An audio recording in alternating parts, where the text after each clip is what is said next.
If you're looking to buy a house and feel lost, welcome to Mortgage Support. This is where I answer real-world questions that people send me every day. And by the way, I'm Nathan. I've helped over 500 plus families, and mortgage is all I do all day long. So I've seen it all. So let's start with question number 1. And to clarify, we're also doing scenarios too. So this is actually a scenario coming from a real estate agent that I work with. So Nathan, I spoke to S yesterday, and we're gonna keep some of the confidential information out of it. Are looking to eventually transition out here since they have a family in Del Mar. She's weighing the idea of renting first, but is leaning heavily towards buying a condo or townhomes close to some area and possibly renting it out until they're ready to move. So this is a question that I got, which is basically, hey, I plan on relocating. Do I rent or do an Airbnb, or should I do what I call the buy and move later strategy? So let's figure out the math and figure out what would make sense for you. So the buy and move later strategy is basically you buy a place, you have a tenant stay there while you're living your life in a different city, state, etc. They pay you per month, and then you receive that money as the owner, right? Because what you know is if I buy sooner rather than later, the home price might be $500,000 as an example, but 10 years from now, it might be worth $800,000 because of inflation and life. So what you're trying to figure out is say, okay, does it make more sense for me to rent or Airbnb whenever I visit, or should I buy and move later? So what we want to figure out is these 3 things, okay? So let's figure out what your comfortable out of pocket is. Maybe it's 1,000 to 5,000. I just did 2 to 5K as an example. And then what you want to figure out is market rents, step number 2, which is 4,000 in this hypothetical example. How you figure out your market rents is try Zillow, your realtor, Rentometer, Mashvisor, all of those. And I like to average those together. Number 3 is take your market rents, subtract your mortgage, and you want to make sure it's equal to your out-of-pocket or what you're comfortable with paying out-of-pocket, or is it less than? Obviously, if you're cash flowing, that's amazing, but in certain markets, it might be tough to cash flow. If that checks off the boxes, then buy and move later makes sense. If it doesn't, then do the rental or Airbnb. Hope that helps. All right, question number 2. Hey Nathan, sorry I've been busy and haven't gotten back to you. A lot of things have happened and blacking out some personal information. Basically, she's getting $30,000 since the car was already paid off. I'm trying to figure out what's the smartest move. Should I just buy a car outright with cash, or finance a car at a low rate and use some of that money to pay off my higher interest debt? I also want to keep my credit in mind since I'll be looking to get a mortgage later. What do you recommend? All right, so great question. So it's basically trying to figure out what's the smartest financial move while keeping all the variables in mind. Okay, so let's go over that. Whenever I'm evaluating what do, we want to figure out what are our strengths that we have and what's the constraint of our lending trifecta. So I call it the lending trifecta, which is trademark pending, by the way. So basically what you have is a little triangle, which is the lending trifecta. You have income on one angle or one side, and then you have credit on one side, and then you have savings on the other. Okay, so in this person's scenario, I remember her income was, good. And you basically want to go through all these, by the way, and figure out where your strengths are. And then her credit was also good based on what she verbally told me. And then her savings was, I would say, kind of on the, constraint side. So basically this was good, and the savings were the constraint of the whole system. There's only one constraint. There's only one priority, because that's like the definition, priority. There's one that's most important. So you want to figure out which of those is your constraint. So in this scenario, we're going to go savings. So based on what we're trying to purchase. So first we want to figure out rough price, range that you're trying to buy a house in. Okay. Like let's say this person's trying to buy a $50 million house and she has no savings.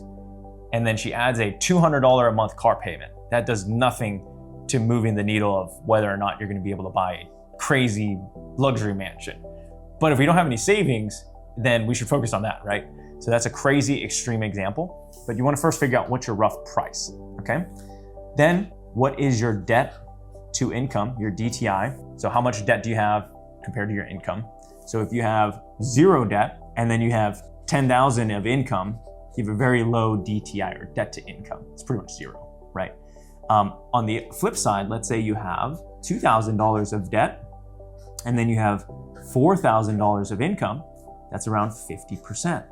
That's usually not good if you're trying to buy a house because you're gonna add a significant amount of debt, right?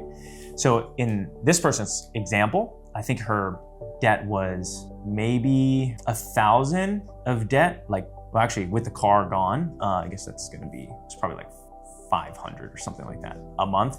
And then her income, I think was like 7,000 or something like that, okay? So that's a pretty good debt to income because then you have a lot of wiggle room to buy a house, right? I would recommend in her situation is how do we finance the car, okay? And that way we keep more money in our pocket to actually buy a house. But it doesn't mean like buy a car and max out your budget and then max out your home purchase, right? So it's a little more like back and forth is like, you want to do like a feedback stage is you want to figure out, it's a feedback stage, right? Which is, hey, this is what I'm going to recommend. Also, what kind of car are you going to get, right? And then we run it back through there once we get more information. So, okay, Nathan, I'm going to get a crazy Ferrari. It's like, okay, no, well, one, you can't get it for $30,000, but two is now you're maxing out your car budget and you want to max out your home purchase price. That doesn't make sense, right? So in that situation, I would get some feedback. Okay, so what kind of car are we talking about? It's like, oh yeah, Nathan, it's just gonna be, you know, a $300 a month car as an example. I don't, right? Car example. Okay, so then it would be $800. So it's actually less than what we even started at, because I originally remember it was like 1,000 out of 7,000, right? So this is a higher number. This is lower. So in this situation, it would be 800 over 7,000. So it's still lower than the original. So that's good. This is really good. So in that situation, that's a fair trade. But if this person was gonna go get a $700 car because they're like, I wanna ball out, that's totally cool, but that's gonna affect your debt to income, which then lowers your purchase price, okay? So for example, if this person wanted to max out the home and max out the car, that doesn't make sense.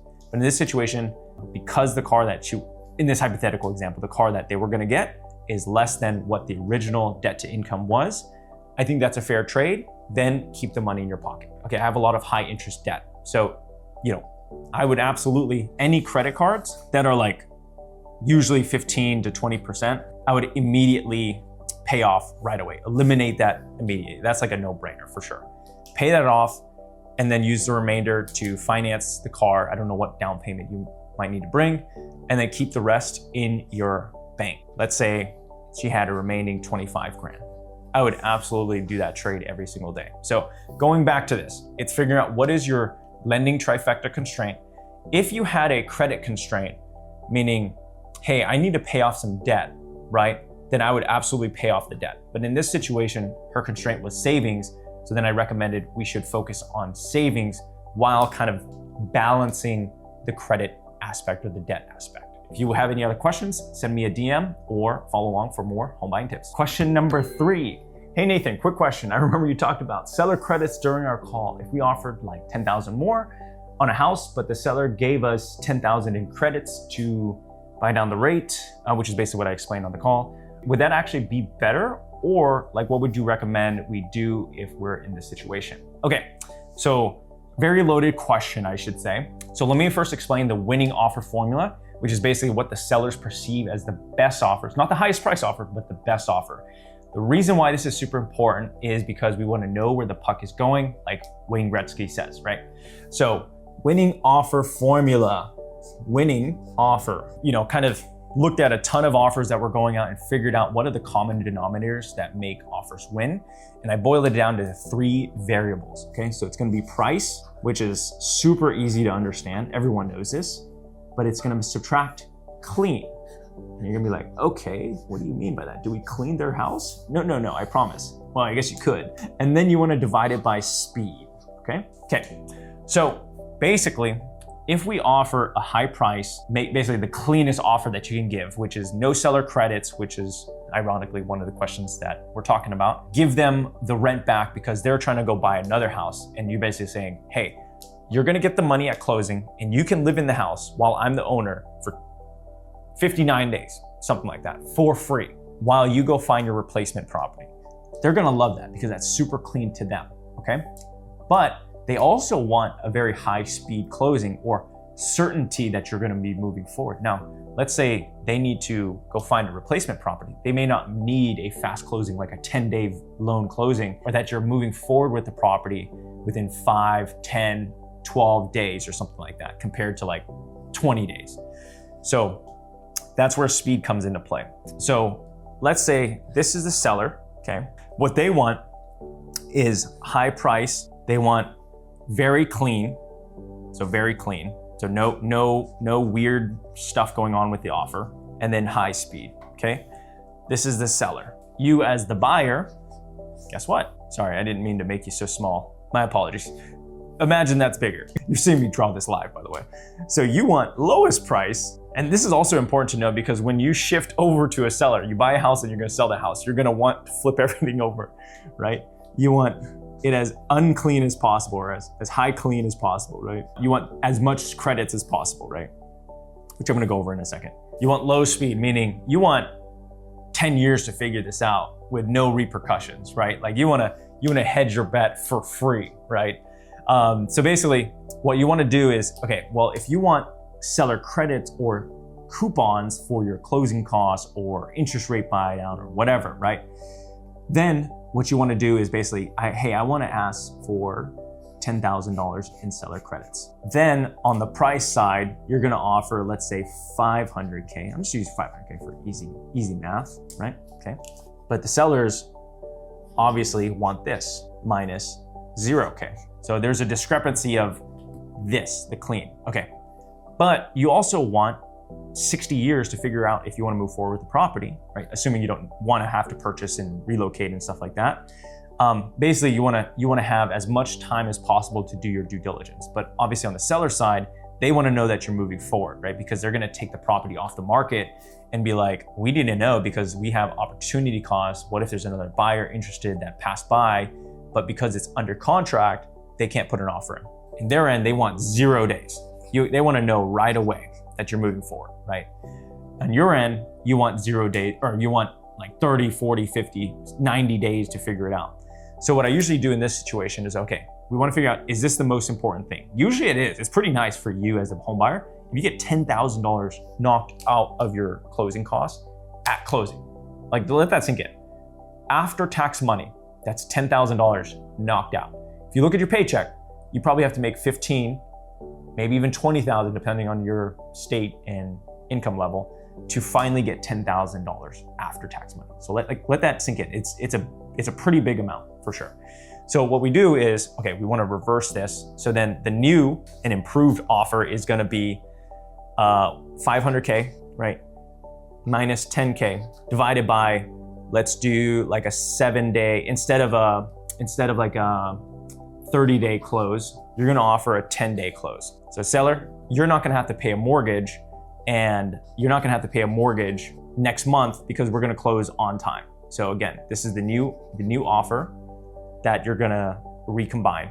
This is the new offer that you're offering. In that situation, that might be very appealing to the seller. So okay, fine. Since it's more of a buyer's market right now, we'll do 500K. We'll give you 10K in seller credits. But if you let us know that you're moving forward within 10 days, let's rock and roll. So in that situation, we're good. I would rock and roll with that for sure. But now this question that originally was being asked, what should we do? So $10,000, or should we just lower the purchase price by $10,000? So in that scenario, what's actually going to depend is how long do you plan on living in the house? So if you plan on living in the house for 30 years and never refinancing and, just paying off the mortgage, plain Jane vanilla, I would take the 10K price reduction. So I would take $490, which is effectively the same thing. If you're going to live in the house forever and never refi, I would take that then. But if you're wanting to offset your closing costs at closing, or let's say you plan on refinancing in a year, 2 years, 3 years, 4 years, 5 years, I did some scenarios, and we're usually the break even for a situation like this, where it's like, do we bump it up by 10,000 or lower it? It takes about 15 years to break even, because like you're offsetting 10 grand at closing, right? And then you can do quite a bit of damage with that in a good way. So if you're planning on living in it forever, but refinancing soon, I would take the 10,000 seller credits. That's path one. The other path is If I plan on selling it in 1 to 5 years, I would take the 10,000 for sure, without a doubt. So yeah, it's basically based on time. How long do you plan on being in the house? If you're planning on being there forever and not touching your mortgage, take the lower purchase price. If you plan on staying there for a short amount of time or refinancing soon, then I would take the 10,000 seller credits, because you can do interest rate buy downs, temporary rate buy downs, all this fancy stuff to help offset your mortgage. If you found this week's mortgage support helpful, make sure to like, subscribe, and comment what you want to watch next, or if you have any other questions. Also, check out this video where I talk about the 7 mistakes first-time homebuyers make all the time. And I know if you watch one of those and it saves you from one of those mistakes, it's gonna save you a ton of money. So make sure to click there, and I'll see you there, and I'll catch you on the next one.